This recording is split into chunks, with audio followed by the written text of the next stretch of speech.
Okay, finally live. Sorry about that. I was trying to get one last slide uploaded and I failed at that.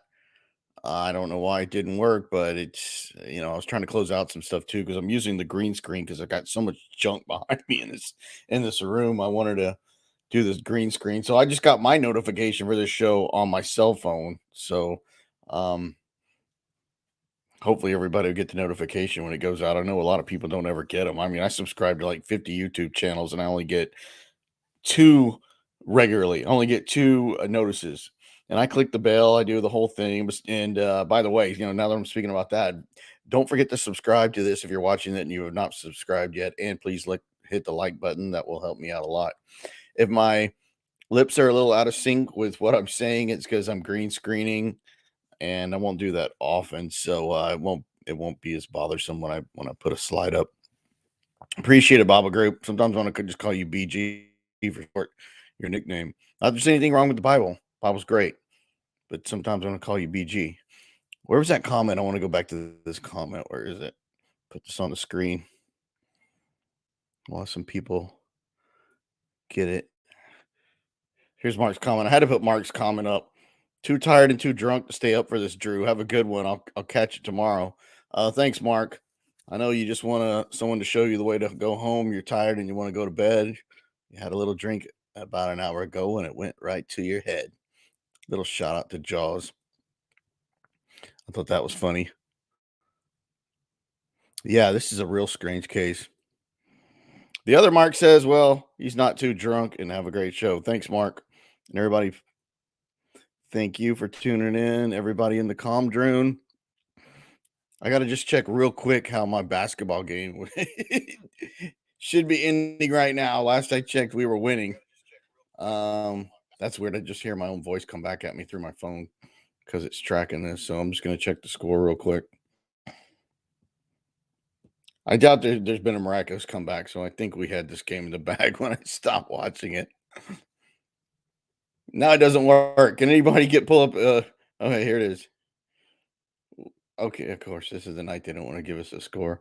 Okay, 59 seconds left, and we are up 12 points. I'm good with that. We won. Go Cougs. Yes, I'm not huge into sports anymore, but my college basketball team is doing pretty well. Of course, we were number one for most of the season, so I didn't want to lose to Auburn. Not there's anything wrong with Auburn. They're actually a really good team, but we have high hopes. And plus, the Final Four is here in Houston this year. So if our guys, I mean, it's our hometown. I mean, it would look bad if we're hosting the Final Four and our team that's been number one for most of the season doesn't participate in the Final Four. So let's go Cougs. But yeah, looks like we wound up. Yes, tell Mark. You mean Drew Schaefer? I think you're talking about Brian Schaefer, right? Randy. First, I thought you meant Darren Schaefer. And for an ex-Mormon, Darren Schaefer can drink a few beers, no doubt about it. Okay, so I'm going to go ahead and jump into this case. This is, of course, the strange disappearance and murder of Judy Smith. I'd never heard of this case, even being a huge Unsolved Mysteries fan. I missed it because I watched the Unsolved Mysteries show again on YouTube that a friend sent to me, and I don't recall seeing it on Unsolved Mysteries when it originally aired on the show with Robert Stack. So I thought I memorized most of those shows, but I must have missed this one because this one, I mean, it's almost to a Yuba County 5 level of weirdness with this story. Of course, nothing's going to be as strange and bizarre as Yuba County 5, but this one's not too far off, especially being a single person disappearance. And I've got a good write up here, and then I took a bunch of notes, but I haven't even really, I'm still kind of new to this one, so I haven't even really formed a theory, but there's just so many bizarre stuff going on with this case. It's definitely one of the strangest ever. Just what could be playing out here. So it's of course the lady who was found murdered. That's already known in this case. Her name was Judy Smith.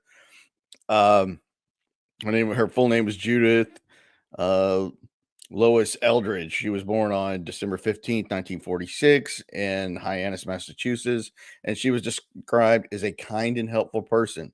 Judy put herself through college and eventually became a home healthcare nurse, and that's important because that's how she winds up meeting her. I think for her it was her second husband.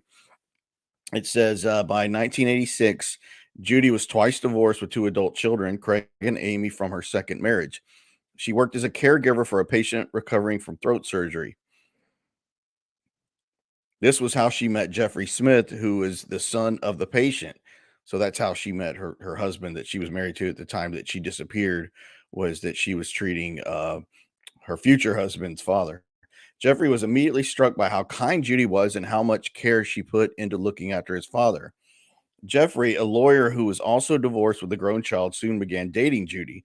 Their previously failed marriages made both of them hesitant about the idea of remarrying, so they took things slowly. It was 7 years before they would move in together and another 3 before they got married in the fall of 1996. By most accounts, the couple was very happy and they enjoyed regularly attending basketball games and going to the theater. Jeffrey Smith was a legal representative. I think he was a full blown attorney. Jeffrey Smith was a full blown legal representative for Northeast Pharmaceutical Conference, an organization of executives and researchers based out of New England. It was in this capacity that Jeffrey was asked to attend a conference in Philadelphia, which would take place from April 9th through 11th in 1997. So, thanks for putting that up, Patty. Wow, man, we turned it on at the end, 81-64. Awesome. So anyway, see, this is kind of tied in because this couple like attending basketball games, so we'll kind of tie it in there. Um, yes, Brian Schaefer. Judy decided to come along on what would be the first trip the couple had ever taken together. After the conference, they intended to meet with friends in New Jersey before returning home to Massachusetts. And I think that's kind of important later. It could be kind of important later that they were planning after this trip to go meet some friends in New Jersey, which of course is just right over the state line from Philadelphia. So they were really close. And a lot of people tell me that Philadelphia should be in New Jersey, but I don't know. I don't never mind. On April 9th, Judy and Jeffrey arrived at Boston's Logan International Airport for their 1:30 p.m. flight to Philadelphia. She realized too late that she had left her driver's license at home. Because of the new FAA regulations requiring passengers to provide ID before boarding, Judy wasn't allowed to get on the plane. Now, that could be an important detail later, so remember that. They go to fly together to Philadelphia, and she leaves her driver's license at home. So, she told her husband Jeffrey, "Hey, go home, go ahead and fly without me. I'll catch another flight later tonight," which is apparently what she did. So she explained that she would go home, get her driver's license, book another flight, and so he goes on with his, and he lands in Philadelphia. It says Judy ended up taking the 7:30 p.m. flight to Philadelphia that evening, and she bought flowers to give to Jeffrey as an apology when she arrived. So apparently, she felt bad about that not being able to fly with him, and brings him flowers to make up for the fact she left her license at home. Kind of weird, but it might play into more later. Um, she said she was just glad she was there and wasn't bothered at all that she needed to take a later flight. And then, so she's in Philadelphia with her husband, and he's going to go to this conference that he's part of. And she's obviously not part of the conference, but she said she was just going to go sightseeing, go see Liberty Hall, and go see the Liberty Bell because she had never been to Philadelphia. So the next morning, the couple spoke before Jeffrey headed off to the conference. Judy said that she wanted to spend the day sightseeing, like I just said, and then she was later going to attend a cocktail party with her husband later that night after he got back from the conference and after she had done her sightseeing. When Jeffrey arrived at the agreed upon time, however, he found that his wife was not in their hotel room. He assumed that they'd merely had a miscommunication about where to meet up and that she probably had already gone to the party. But when he went downstairs to check, she wasn't at the party either. He went back and forth between the hotel room and the party multiple times, hoping to run into Judy, but she never showed up at either the room or at the party. Most of Judy's travel belongings were still in the room. The items missing, including her wallet, her silver wedding band, her diamond engagement ring, and her signature red backpack that she often carried instead of a purse. So she carried this red backpack everywhere, like a woman carried her purse. All of her items, makeup, all this kind of stuff was all in that red backpack. So she used that in lieu of a purse. Very important because they said she was outside of her home. She always had that red backpack. Her husband Jeffrey also believed that she had roughly $200 of cash on her. His next course of action, so she's not found anywhere. So so it's late at night. So he has a pretty smart idea of getting a cab to take him along the route of this what's called the Philly Flash. It's spelled Plash, which is a little tour bus around Philadelphia that takes you to some of the historical sites. So pretty smart. He's going to have the cab go along that route to see if he can see anything like an accident or whatever, and try to figure out what happened to his wife. Um, and he was just hoping to see her somewhere along the way, but unfortunately, that approach yielded no results. Jeffrey was still no closer to finding out what happened to his wife, Judy. As the midnight hour approached with still no sign of his wife, Jeffrey finally tried to file a missing persons report with the police. However, they were dismissive initially and told him that he needed to wait at least 24 hours before he could do that. So he's already kind of frustrated with the cops.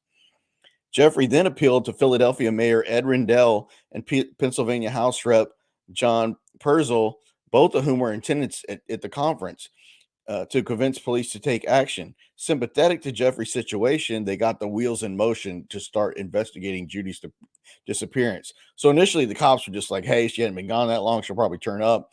But this guy had some pull, and just so be it. The mayor was actually had attended that conference, so they were probably. I think they may have also been at this party, so they might have found him that way. Jeffrey was relieved to find that authorities were now taking his wife's disappearance seriously, and the official investigations began. Thanks, Scott. Appreciate it. The police already suspected that Jeffrey himself was involved in Judy's disappearance and weren't convinced that she ever made it to Philadelphia. That fact, and this is true, I've seen this in every report, that the police were highly skeptical that Judy ever went to Philadelphia at all. I mean, that blows me away because they did find her name on a manifest because it says, however, they soon confirmed that Judy was indeed listed as a passenger on a manifest for the 7:30 p.m. flight she boarded days earlier.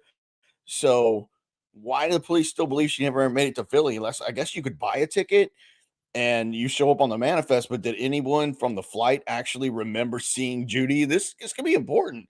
Uh, because I guess if you bought the ticket, wouldn't you just show up on the manifest? Or I guess you would have to actually board. Who knows? But if she wasn't actually on that plane, then it becomes very interesting. But I think most people don't dispute that she made it to Philadelphia. I just think it's fascinating that the cops were pretty steadfast in their belief that she never even went to Philly. So that blows me away in this case. And I'm mentioning it now because this is going to come up again later. It says there were some that remembered her seeing her in Philadelphia before she went missing. A hotel employee told police that Judy asked him where she could take the flash bus. Additionally, a bus driver claimed to have picked her up and let her off at a hotel at approximately 3 p.m. Now, I mean, she looks. I want to put up a picture of him now that I'm talking about it. So here's a picture of Judy and her husband, and then that's just her husband Jeffrey on the right. So Judy was pretty heavy set. Obviously, her husband was, and that comes into play later too as well. But she, looked, um, not just like anybody because she was a little heavier, whatever, kind of, really, really friendly. So it's somebody that you might be able to remember. And there was several accounts of this, but they weren't all accurate. She was reporting seen leaving a Greyhound bus terminal on the day she vanished, but her family believed that she most likely only stopped there to use the restroom. Other accounts tell of a woman matching Judy's description who alternately appeared to be disoriented and possibly delusional. She reportedly spoke in tongues and made strange comments. When asked if she wanted to extend her stay at another hotel, she said that the emperor would wire her money. So obviously somebody's losing their mind. A local homeless man was also convinced that the woman who had slept next to him on a bench one night was Judy. It's impossible to say if these sightings were actually Judy Smith. Unfortunately, as the police later learned, a homeless woman who resembled Judy was living in the area. So it already could have been somebody that was the reason for all these false sightings of Judy.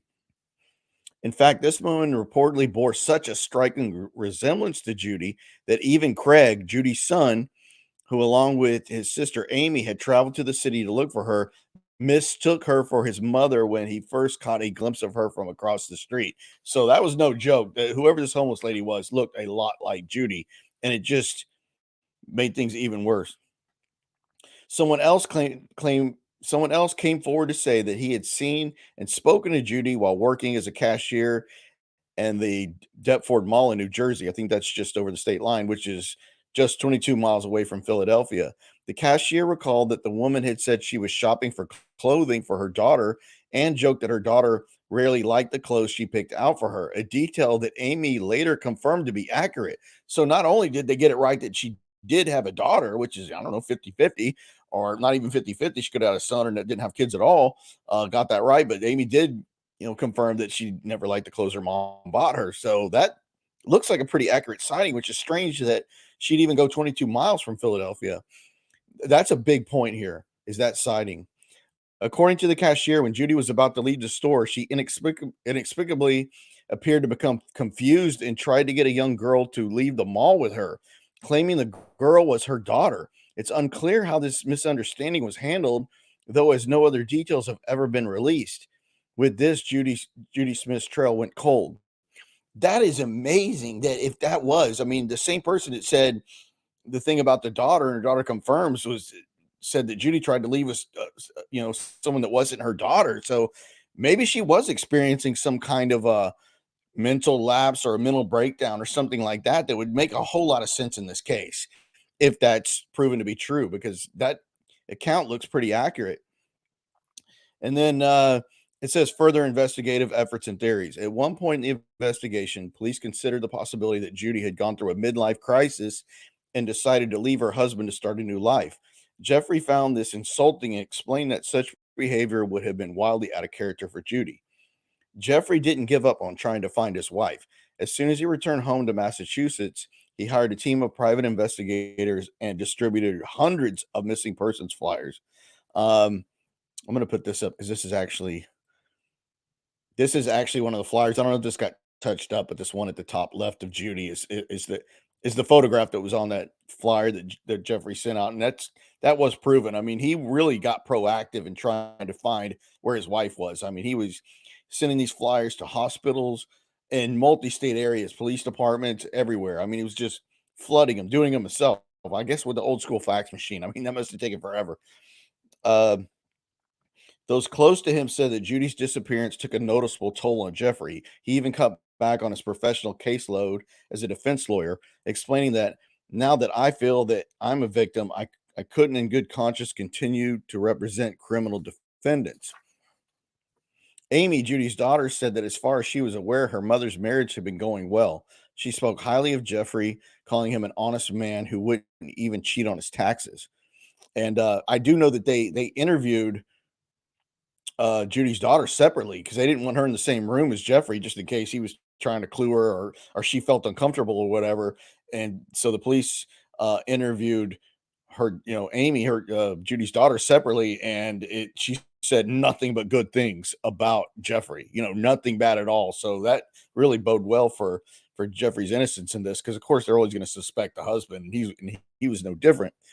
It says, however, the outlier in this group was Judy's friend, Carolyn Dickey, who had to say this on the subject of the state of Judy's marriage. At the time this happened, Jeff and Judy's marriage was very tenuous.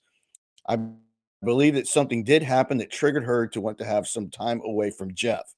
Uh, that's Carolyn Dickey at the top right, and that's from the Unsolved Mysteries show when they covered it. And I saw Carolyn Dickey also made a comment that Judy was very friendly and she would talk to just about anybody. She was very open and very naive in some ways, and she was just the type of person that would easily strike up a conversation with anybody and possibly leave somewhere with somebody because she was just that naive. Uh, so that leads to another theory that of what could have happened to her friends. So I think you have to take a little bit of what Carolyn Dickey says with a grain of salt.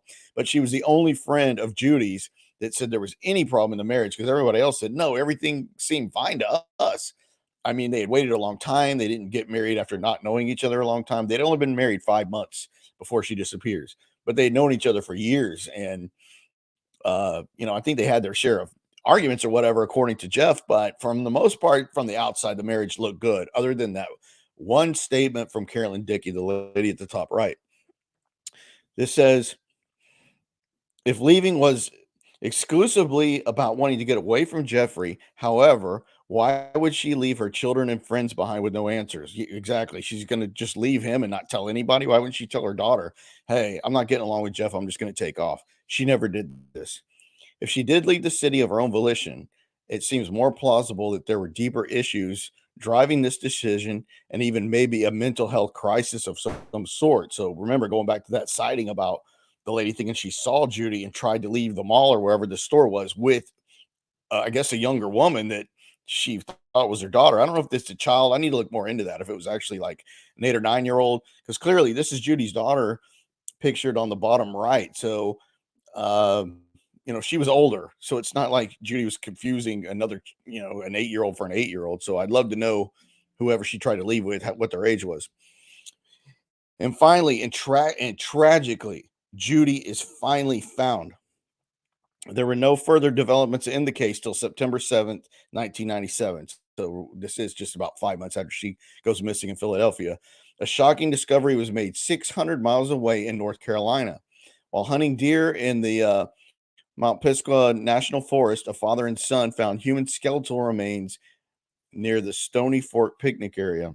I had a picture of that. Well, I think this is the area. I think this is a recreation here at the bottom left, but that's kind of what the area looked like outside of Asheville, North Carolina.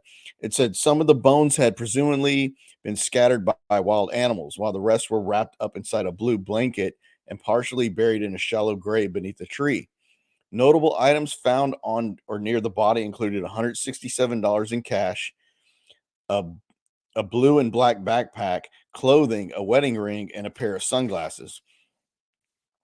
Cuts on both the clothes and bones indicated that the unidentified decedent had been stabbed to death. A forensic medical examination determined that the victim was a Caucasian woman between the ages of 40 and 55 who had a severely arthritic knee.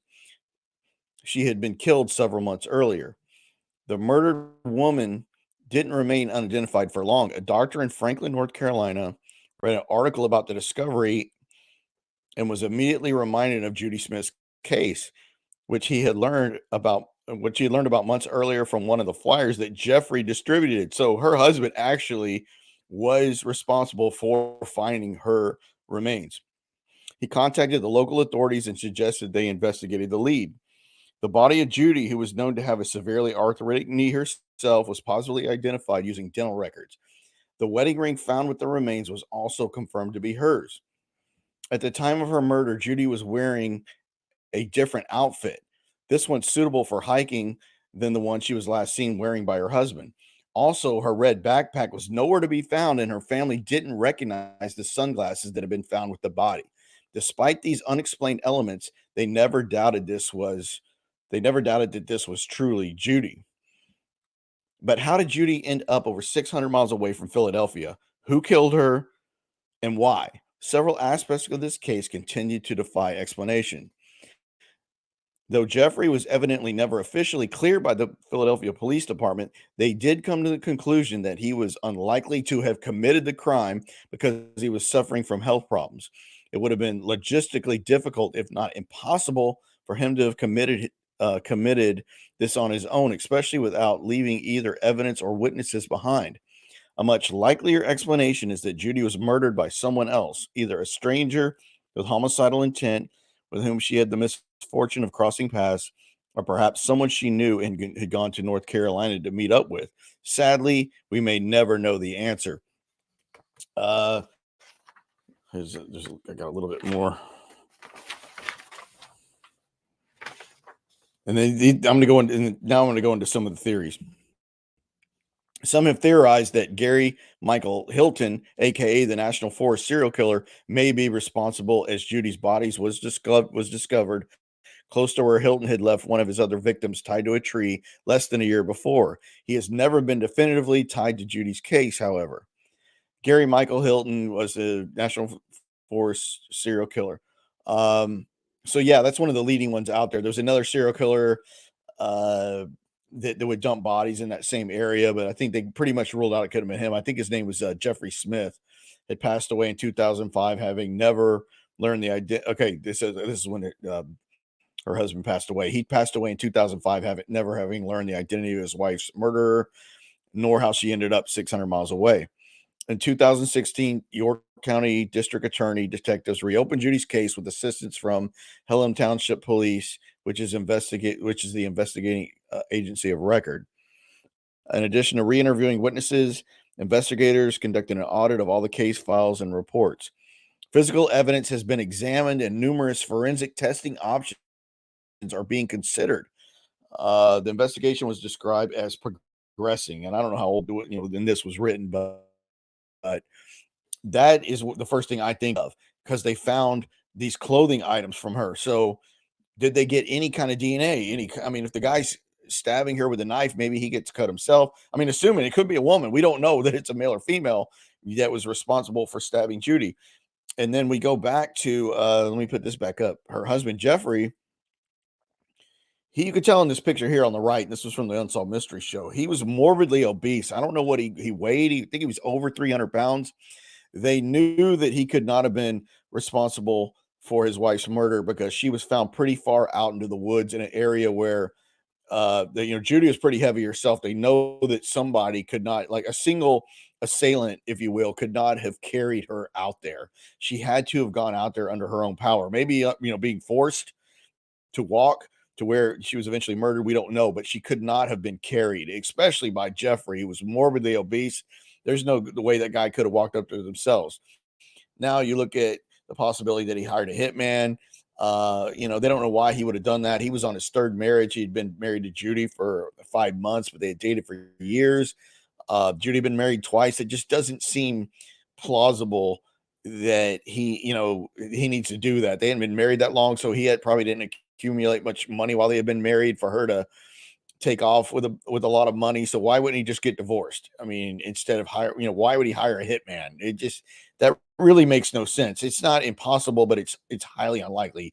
But knowing that he couldn't have done it himself, people go, well, maybe he hired a hitman, but it's just unlikely. And most hitmen use guns. They don't stab. It's just kind of uncommon. So going back to the fact that no one that knew Judy said that she ever mentioned the Asheville, North Carolina area, which is the nearest city to where she went missing. She was found, her body was found in the woods about, I think, 10 miles south of Asheville, North Carolina.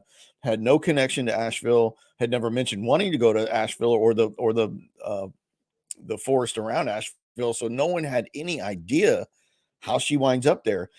A woman in Asheville remembered seeing her, and that Judy came into her store and bought a red fire truck, like for a child, and which is kind of odd because Judy didn't have any grandchildren that age or anything, so I don't know why she would have bought something that looked like would have been a toy for a young boy. But she remembered Judy saying that she had gone to a conference with her husband, that she was from Massachusetts, and that she just came down from Philly. So that all seemed to line up. So it looks like she was by herself or at some point around Asheville, if we can take those sightings accurately. There was another guy that ran a campground not too far from where her body was found that said Judy came into the campground in a car, in a tan sedan that was full of boxes. And she asked the guy if she could stay there with her car overnight. And the guy said, no, unfortunately not, because of whatever rules or whatnot. But there was a reason she couldn't stay. So she, was polite enough, said, okay, I'll go somewhere else. And that was the last he had seen her. But he was sure that it was Judy in this tan sedan by herself, mind you, with all these boxes in the car. So no one knows where she could have had access to this car. There never turned up any records of Judy renting a car from Philadelphia and driving to the Asheville area, which is 600 miles roughly to the south west of Philly. And there's no one has any clue why she would have been in that area. So theories abound. Did she meet somebody in Philadelphia and winds up getting a ride down there, and then they did harm to her? Did she have a boyfriend that knew about living in the Asheville area, and then something goes wrong with the relationship, and he talks her in or forces her into the woods and stabs her? And they know that robbery wasn't the motive because they found her wedding ring on her. They found all the cash she was said to have. It was, I think it was like $85 that she had in a shirt, and another $85 somewhere else. They did not find her wallet. And surprisingly, they did not find her red backpack. They found another backpack. I think it was blue. They said that wasn't hers. And the pair of sunglasses they found, like I think they were $100 pair of sunglasses, and everybody that knew Judy said she'd never spend that kind of money on a pair of sunglasses. So it's very strange that they never found her signature red backpack, which was like her purse, but yet her wedding ring's there, the cash is there, and it looked like these other items on her. The killer tried to bury those as well. They tried to bury her body, but not very well. Animals had gotten to it. But it looks like whoever did this to her was also trying to hide those smaller items, but didn't do a really good job of it. Maybe because they were in a hurry. But they absolutely know that robbery wasn't a motive because they would have taken that ring. They would have at least taken that $180 in cash. Didn't do it. Didn't do it. So that's the mystery. And all these years later, no one knows anything. But going back to the they did find clothes. And of course, they say, like I said earlier, they weren't the clothes that she was wearing that day that she left Philly, but she was wearing hiking gear. Like she went out and bought this knowing she was going to be in a hiking area. So I'm just wondering, since they found these clothes on her, wrapped in the blanket, are they doing DNA testing on this stuff? Because man, it would be awesome if this case gets solved by a company like Othram in the Woodlands, who's breaking all these missing doe cases everywhere. Every time you turn on the news now, there's like one or two a week, and it's the same lab in the Woodlands, Texas, breaking all these cases because they're so good at taking degraded DNA and getting a usable sample of it, making a good enough sample of it where they can do the genetic genealogy trace from the DNA, taking really weak samples and multiplying them to where you can do the genealogy on it. So my thing is get this stuff over to these people, fund this case, get it to Othram in the Woodlands, and let's see if we can get a profile. I mean, hopefully they're doing that because they're cutting edge and they're breaking so many cases. So I'm thinking with all this stuff that was left behind there, they can get some kind of DNA off of those clothes. That's what that's my hope. But then let me see. There's other notes here. I'm not sure, but I've heard that maybe that Judy had even signed a prenup. So even less of a reason for her husband to want to kill her. And I didn't mention before that Jeffrey was asked by the Philadelphia Police Department to take a polygraph test. And he said that he would only do it is if the FBI administered that test and then also became involved in his wife's case. So I don't know if he was just using that as leverage to try to get the FBI involved, or that was just a smart way of avoiding taking a polygraph. I don't know, because everybody that witnessed his behavior after his wife missing was textbook of what you would want to do if you really wanted to find her. His actions led to them finding her body. Remember that. But he's a lawyer. Maybe he knows that the police were really skeptical of him, and if he did or said anything wrong on a polygraph, then he becomes a suspect.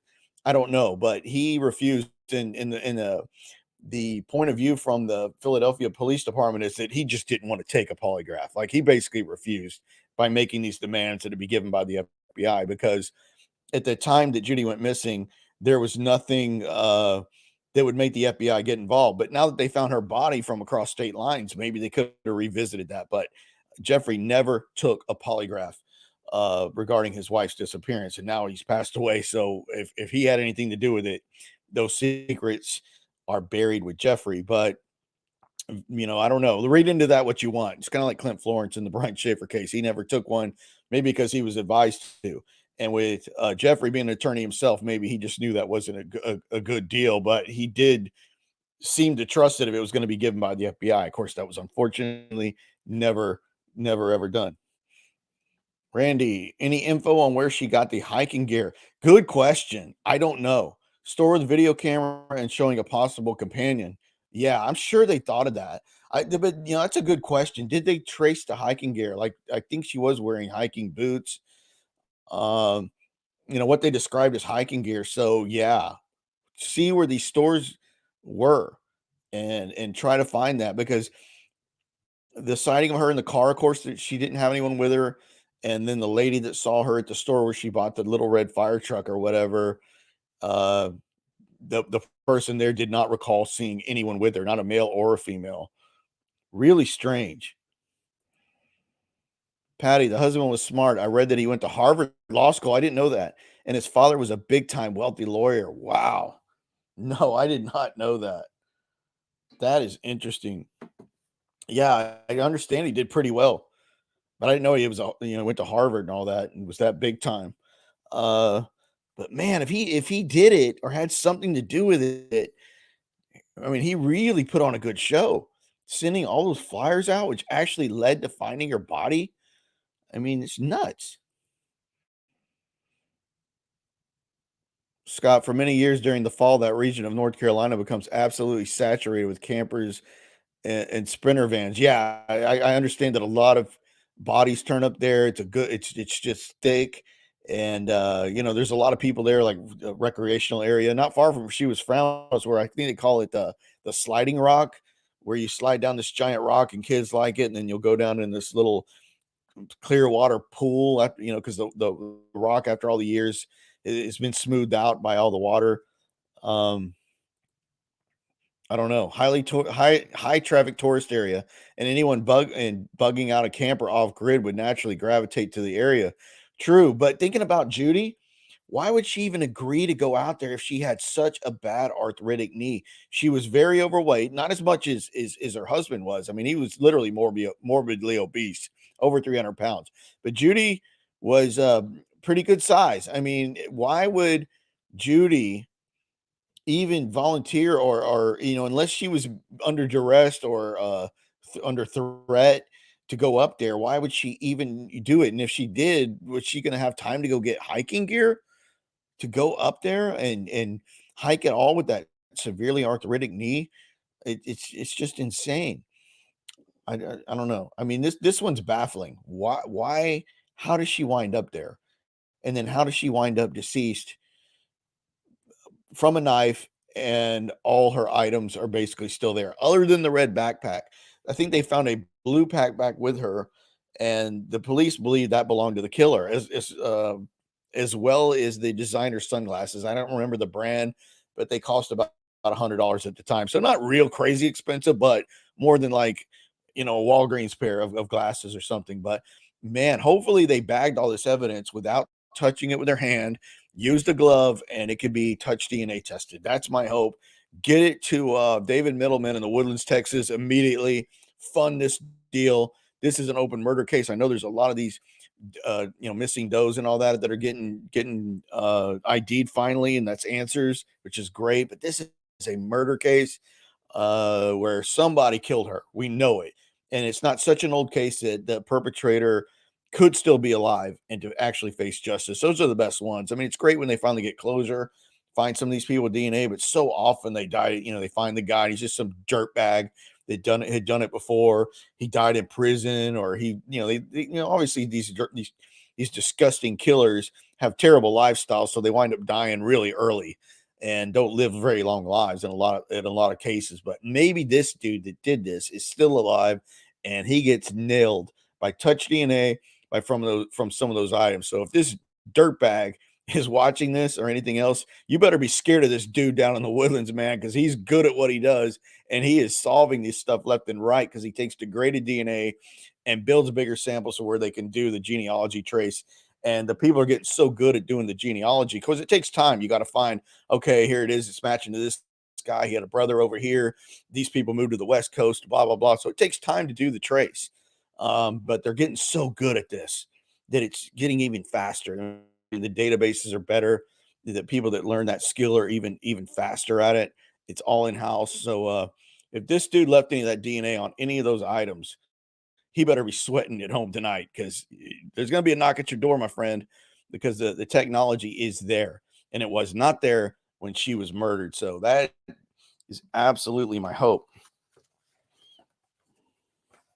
Let me read my other notes that I make. So I listened to one YouTube podcast on this. It was really good. Yes, another reason to love the Woodlands. Absolutely, Patty. It's where I grew up. Yeah, like Golden State.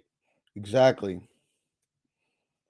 Yes, the knee throws a hitch into many theories, and so does Jeff's weight.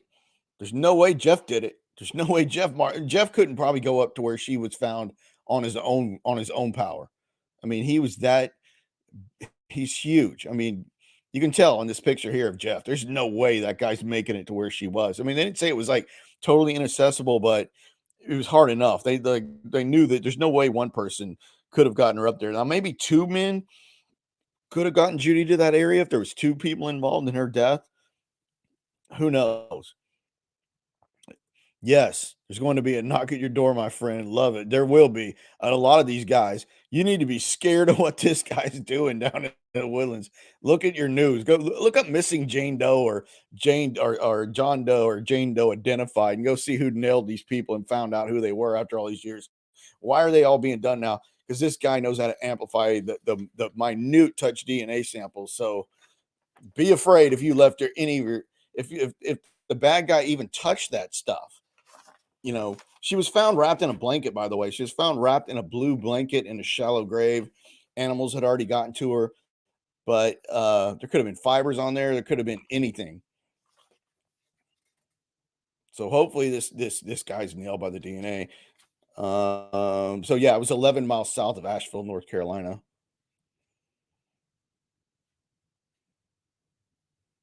Father and son found her wrapped in a blue blanket, hiking gear. They found her with a blue backpack. Remember, the herds that she used as a purse was red. That had the blue backpack had $87 in cash in it, which is interesting because I think her husband said that she did have roughly this amount of money. So did she transfer it? Did it belong to the guy that killed her? Who knows how that money wound up in a blue backpack when she had always carried a red one. Uh, the designer sunglasses, a wedding ring was there. So it was about roughly $180 of cash not taken. The hunters found her about 4 p.m. on September 7th, 1997. That's when she was found. They saw cuts in her bra. That's the first indication. And then they found some stab wounds on her ribs. So they knew her death was by knife.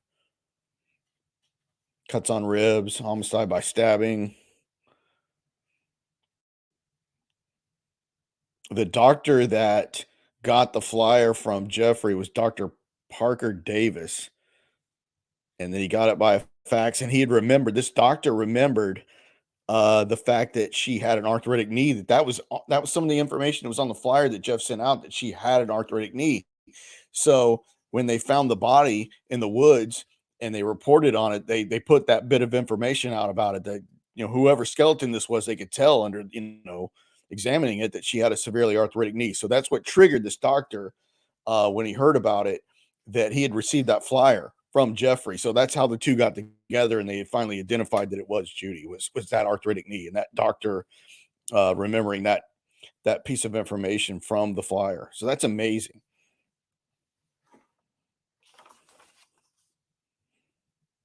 But then I go back to the fact that I don't know why the police were so in Philadelphia were so suspicious of Jeffrey. There's really no reason to be. He did everything right, other than not taking that polygraph.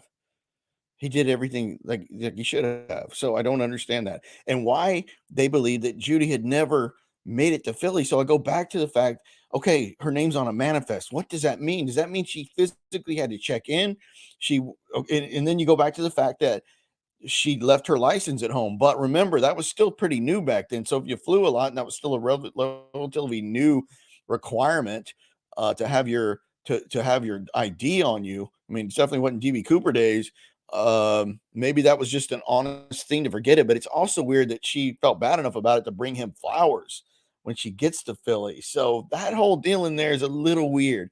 Forgetting the license and the fact that she's only on the manifest. But if that's true, then you got to throw out every person that thought they saw Judy in Philadelphia, including a lady that worked at the hotel and somebody else that attended the convention.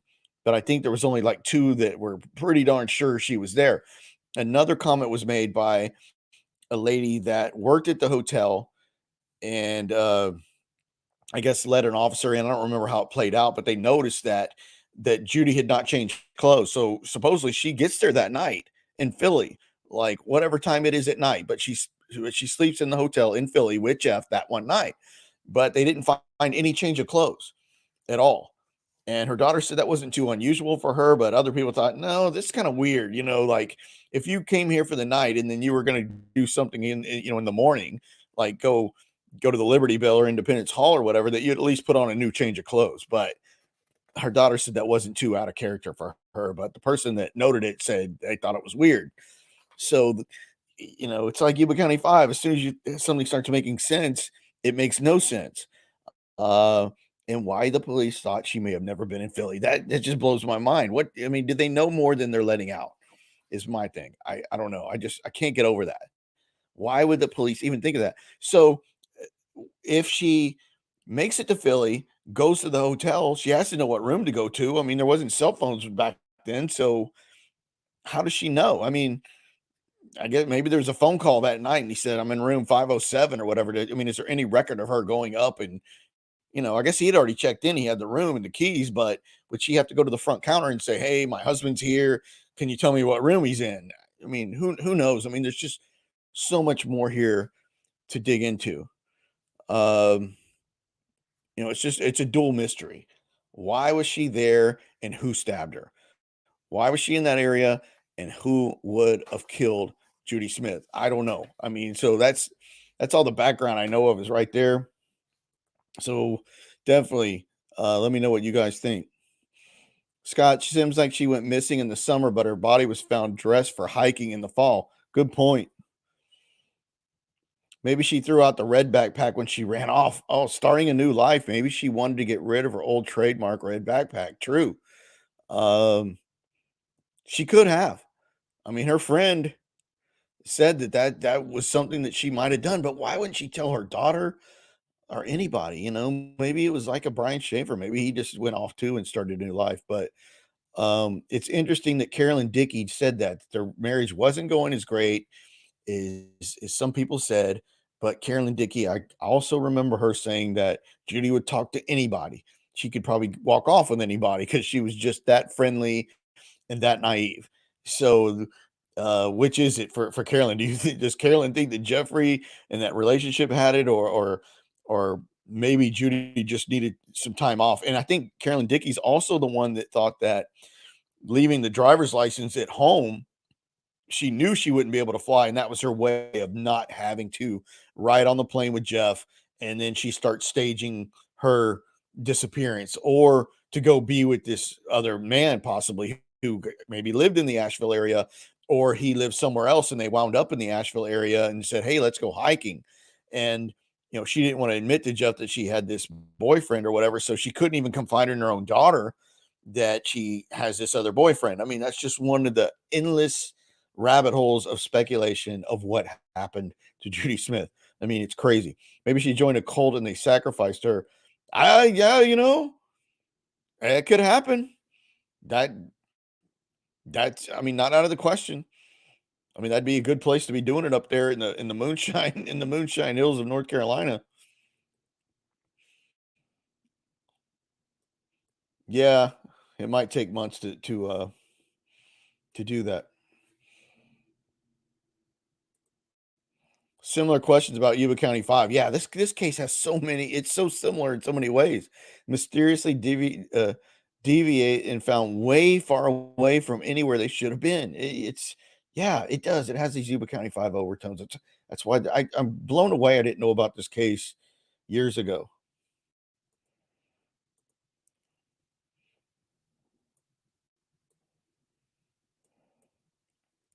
It's really bizarre. So I think this is actually the reenactment here, the bottom left, of when they found her in the items. This might be the reenactment from Unsolved Mysteries. I don't know if it's an actual photo, but it's just mind blowing. Mind blowing. How is she there? What would put her there? It's not. And if the lady that had the sighting of her in Asheville, where she bought the little fire truck, like why would she buy that? But think about this. I just thought about this now. If it's true about the sighting in New Jersey that was 22 miles away, the lady said that she saw her at a mall where she was working, and that Judy tried to leave the store or the mall, whatever it was, with a girl that she says was her daughter and wasn't. So that has to be somebody pretty young, because the young person was like, I was just an adult, so I just started going with them because they wanted me to. And older, like if the girl was like 15 or older, she'd be like, "Hey, lady, you're crazy." Like, why are you trying to lead me out the store with you? But eventually they resolved it. But think about it. She's trying to buy this toy for supposedly a young boy. It was like a fire truck. She didn't have any young children. She definitely didn't have a young son. Maybe she was having these delusions of that she's got these younger kids. So I'm kind of liking that with this whole deal. She was having some sort of mental issues. And she knew enough to tell the lady working in Asheville that her husband was an attorney. They were at a conference in Philadelphia, and she just came down to visit the area. Even though the lady at the store's like, "Wait a minute, lady, Philadelphia is 600 miles away. This isn't like the next town over. This is pretty far." But maybe she was having some form of mental breakdown, and also could have been thinking about getting away from Jeffrey because of this mental breakdown she was having. And so, maybe she did have some forethought to leave her driver's license and not have to fly with Jeffrey down to Philadelphia. But at the same time, she is having some sort of mental breakdown. Maybe, I don't know. I mean, you have to just see how accurate the sightings of her are at the person at the hotel and the person that supposedly went to the conference. We don't know. We didn't interview them. Unsolved Mysteries didn't interview those two people. That so much hinges on that. Like, are you 100% sure this was the woman you saw? Yes, I remember I was here working this shift, and I remember she was carrying a red backpack, and I remember this, and that. And it seems like a lot of these sightings just aren't ironclad. Unfortunately, that's just another odd thing here is that the eyewitnesses to it are, you can't take any of them to the bank. It seems like the one that has the most credibility is the woman in New Jersey to me. Maybe just because one, she did have a daughter and the clothes things seemed to line up, but that could have just been a lucky guess. I mean, there could be a lot of daughters that never like to close their mother's bottom. I don't know. But it does seem to tie into the fact that she bought a little fire truck or something at this store in Asheville. So it's really, it's fascinating. Scott, when I was a kid, I used to religiously watch Unsolved Mysteries. I know I did, and I missed this one, but it wasn't until years later I learned how much research they actually did as a show. Yeah, they did a lot of research. Um, my cousin's good friend Sam Lucchese was one of the producers of the show, and he did the Unsolved Mysteries episode and a few others, and I got to meet him and talk about it. And man, that dude was like a celebrity to me because he worked for Unsolved Mysteries. I met him after the show, but years later in LA, but I was just blown away. This guy was even attached to Unsolved Mysteries and had credits for producing some of the bigger segments like Roswell. Just blown away. I was such a fan of the show. Read that she struggled financially after her second divorce and her nursing school, raising two children by herself. It seems crazy for her to leave her wealthy husband. Yes, that seems insane. And she was there. They said she just uh she just persevered to take care of her daughter. She's now married to a wealthy guy. Why would she leave that? Why would she even risk it? They had only been married 5 months. They had been together for years, so they didn't just like rush into marriage. So what could anything have changed the dynamic? Just the fact that they're married? I don't know. Did her daughter say if she noticed any signs of her mother not being mentally stable? Good question. That's a good question. I don't know. I'm gonna look. I'm gonna research this some more because now I want to know more about the New Jersey or that too. This episode is on YouTube, so I'll put the Unsolved Mysteries. I wonder if there's a longer version than the one I saw because it was fairly short. But they do interview Jeff, and obviously they interview her daughter, which is here on the bottom right. But I don't think she ever did, Jen, say anything about um, her mom being mentally unstable. But I wonder if anybody noticed any signs of her being mentally unstable. I mean, you think something would have cropped up at some point right before the trip, like, yeah, there was this. She did say something to me that was really bizarre, or something like that. Um, that theme music still freaks me out too. See, this is my sister. I wonder if she can remember me watching Unsolved Mysteries religiously. She can vouch for me. Probably unrelated, but the Raleigh-Durham, Asheville area known to the state for its medical community. Yeah, yeah, and she was a nurse. That's a good point. No, that's not that should be taken into account, Scott. She was a nurse, and yes, that's true. That whole area is. I've been up in that area, quite a bit. I've been to Asheville only once, went to the Biltmore and all that around there. But yeah, absolutely. That's a good point. I don't know. This one just keeps me guessing, but no, I don't think she did. I don't think the daughter had mentioned anything like that. And obviously, I think the main thing the daughter said was that there was no reason for the daughter said that there was no trouble she knew of between her mother and Jeff, and that her mother would have never just gone and left her without telling her where she was going or what was going on. That was the main stuff that came from the daughter. But I don't think anyone mentioned any mental decline coming from her. But yeah, but I'll drop a link to the Unsolved Mysteries and God, what's it? Case Evidence. Stephen Pacheco's podcast is another one I listen to. It's an hour long, deep dive into this case, and he actually Stephen lives in the Asheville area. He moved to that area, I think, at the time this happened, or I mean, like, or before this happened. So he said a lot of people were aware of it, and it's one of the big mysteries, kind of like Yuba County 5 is for that area. This case is for the greater Asheville, North Carolina area. This case is well known to them, and what a mystery it is. And they found other remains of some murder victims, and like that serial killer I mentioned earlier. They found one of their victims in the woods, so it's not out of the question that it could have been this Hilton guy, but they just don't think that it is. But it's not totally off the table that it could have been that killer. Trace evidence. I know I screwed that up, but thanks for correcting me. Yeah, the podcast is called Trace Evidence, and I'll leave that too. It's a really good one. He does a really good deep dive into this. Patty, I think that her husband had gone to a weight loss clinic in Raleigh. Is that true? Wow, I didn't hear that. Thinks that her husband went to a weight loss clinic in Raleigh, Durham. Raleigh, Durham is not that close to Asheville. I mean, that's a little more north. It's not crazy far, but it's not. I'm gonna wild guess it's a 2-hour drive. I might be wrong. I'm not looking at it. Scott, you would know. About 2 hours east from Asheville on 40, a recent 18-wheeler wreck. Alyssa Taylor hitched a ride with her truck driver friend. She's seen in the trunk. Seen in the truck. Truck wrecks. Her body's still missing. That's interesting. Could have been. Could have been. Maybe Judy leaves Philly and just starts hiking it out and gets a ride from a trucker. And then they're 5 months later in the Asheville area, and he's I don't know. It's baffling. That's a great question. No, that never came up, and I haven't seen that. Has anyone else seen that in this case? I didn't seen there the I don't know if it was just too far degraded to tell if there was any kind of any kind of type of sexual assault or anything like that, but I don't think I haven't heard of one in anything that I've listened to or read.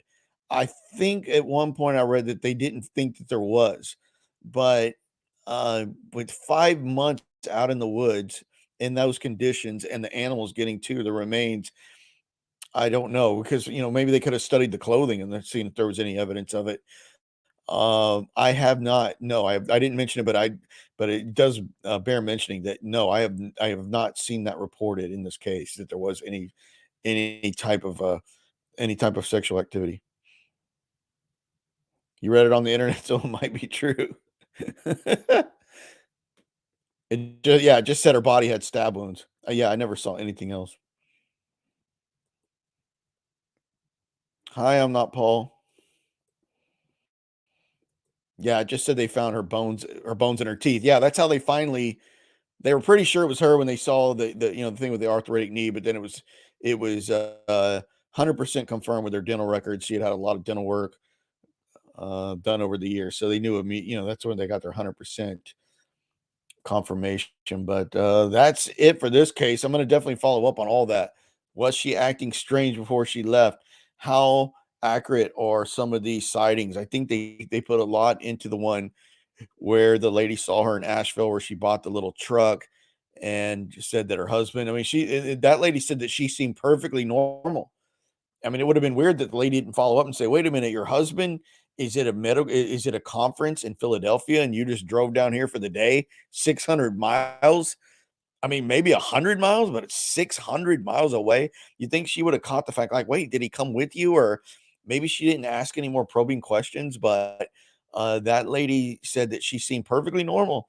Said that she was from Massachusetts, wherever she was from, and her husband was an attorney, which is true, and all of it seemed to sync up. And this lady said she was very pleasant, not out of her mind at all, and was just down there visiting while her husband was at this thing in Philadelphia. Maybe she just said it with such confidence. The woman thought, okay, maybe he's at this conference for 2 weeks, and she rented a car and came down here for a while. Uh, who knows? I think so. Yeah, the area where they found her was only accessible by foot. I don't know if 18 wheelers or I mean ATVs. See, I hate when I do that because it. Okay, I think I can show my green screen. I was actually trying to do a green screen of the Piscataway National Forest where they found her, but I think it was uh, not extremely remote.